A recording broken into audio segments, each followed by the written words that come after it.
केंद्र सरकार ने एक तरफ जातीय जनगणना की घोषणा कर दी है, दूसरी तरफ आप देख सकते हैं कि बड़ी संख्या में यहाँ पर जो लोग हैं यहाँ पे आए हुए हैं, जो दलित हैं वो आए हुए हैं और यहाँ पर प्रदर्शन कर रहे हैं। उनसे बात करते हैं कि आखिर ये लोग क्यों आए हैं और जनगणना को लेकर क्या सोचते हैं। सबसे पहले तो आपसे शुरुआत ये करें कि आप लोग जो आज प्रदर्शन कर रहे हैं ये किस वजह से? ये पूरे संपूर्ण देश में जातिवाद का जो है बोलबाला है। यहाँ पर दलितों के साथ यहाँ के प्रधान, महाराजपुर प्रधान, दोनों हाथ दोनों पैर तोड़ दिए गए। यहाँ पर इलाहाबाद में पूरे बच्चे को पूरा जला दिया गया। राजस्थान में और अलीगढ़ में जय भीम कहने पर मारते मारते नग्न करके उसको मारा गया। और राजस्थान में घोड़े पर चढ़कर बारात नहीं जाने दे रहे हैं। मिट्टी जो मेरी मिट्टी हो गई अनुसूचित जात की, अनुसूचित जनजात की, उस मिट्टी को जलाने नहीं दे रहे। तो मैं बड़े साफ तौर पर कहना चाहता हूँ, सरकार से कहना चाहता हूँ, प्रशासन से कहना चाहता हूँ, अगर दलितों पे उत्पीड़न होता रहा तो हम लोग कोई कठोर निर्णय ले सकते हैं। बल्कि यह मान लीजिए हम कौन से धर्म में हैं। मैं हिंदू हमको कहते हैं, हम कौन से हिंदू हैं? क्या हम जूता खाने वाले हिंदू हैं? या हमें खटिया पे बैठने नहीं दिया जा रहा वो हिंदू हैं? मंदिर में जाने नहीं दिया जा रहा वो हिंदू हैं?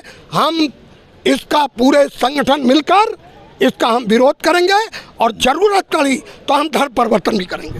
केंद्र सरकार के अभी जातीय जनगणना की बात करी है, उसको लेकर आप क्या सोचते हैं, किस तरह का निर्णय है? ये जो विपक्ष ने इसको बार बार, चाहे बहन जी हो, चाहे राहुल जी हो, चाहे मुलायम सिंह जी हो, सारे देश के विपक्ष के लोगों ने जनगणना की मांग की। वो जनगणना सरकार मजबूर होकर उसकी जनगणना कर रही है, मैं उसका बधाई देता हूं। और मुझे लगता है विपक्ष एक रहे, जिससे आज दलितों के अनुसूचित जात, अनुसूचित जनजात के ऊपर बर्बर अत्याचार हो रहा, इसको हम किसी भी कीमत पर बर्दाश्त नहीं करेंगे। अगर विपक्ष ही की वजह से ये हो रहा है और विपक्ष की वजह से सरकार मजबूर हुई है, तो इतने सालों तक जब कांग्रेस की सरकार रही थी तब भी ये लागू नहीं हो पाया था जातीय जनगणना?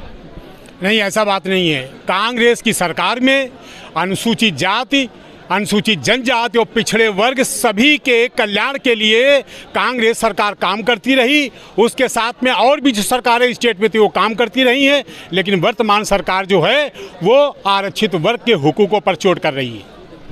लेकिन वर्तमान सरकार ने ही आज घोषणा कर दी है जब जनगणना की, तो फिर उसमें अब क्या? क्योंकि सरकार कह रही है कि देखिए हमने, किसी सरकार ने ये नहीं किया जो हमने कर दिया। सही कहा, ये सरकार क्या करती है वो अन्य सरकारों ने नहीं किया। 26/11 बम्बई कांड हुआ, भाजपा में हुआ कि नहीं हुआ? और ये पुलवामा हुआ, भाजपा सरकार में हुआ। और ये अभी ये जो हुआ तो इसी में हुआ। तो ये सरकार जो कर रही है तो अपने हिसाब से कर रही ना। लेकिन जहाँ उत्पीड़न की बात आती है, SC और ST और OBC के लोगों को उत्पीड़न की बात आती है, हम लोग इसको बर्दाश्त नहीं करेंगे। और ये इकट्ठा होकर के सभी संगठन हम ईंट सीट बजा देंगे और अपना अधिकार मांगेंगे, ये हमारा संविधान कहता है। धन्यवाद। आप महिला भी हमारे साथ मौजूद हैं यहाँ पर। आपको लगता है कि जो जातीय जनगणना की अब घोषणा हुई है, अब ये सही है, होनी चाहिए देश के अंदर? नहीं, जाति गणना होना चाहिए, जरूर होना चाहिए, इसका हम समर्थन करते हैं। और जिस तरह के आपके साथियों ने आरोप लगाया है जो अत्याचार का, क्या वो सही है? जी सही है। क्यों अत्याचार हो रहा है, हम देख रहे हैं इतना कि हमारे हर जगह भी देखिए, महाराजपुर में इधर प्रधान की देखिए हाथ पैर तोड़ दिया गया, सब कर दिया, दोनों हाथ पैर, उसको न्याय हम चाहते हैं, इसलिए हम लोग यहाँ पे आए हुए हैं। ये जो जातीय जनगणना हो रही है जिसका आदेश हुआ है अब जाके, इसके लिए आप किसको धन्यवाद देना चाहेंगे, केंद्र सरकार को या विपक्ष? मैं बहन कुमारी मायावती और मानवर कांशीराम को बहुत धन्यवाद देना चाहता हूँ। शुरू से वो मांग करती रही हैं सन 84 से कि जातिगत जनगणना होना बहुत ज़रूरी है, उसी के आधार पर उनको आरक्षण, उनको सुविधाएं मिलनी चाहिए।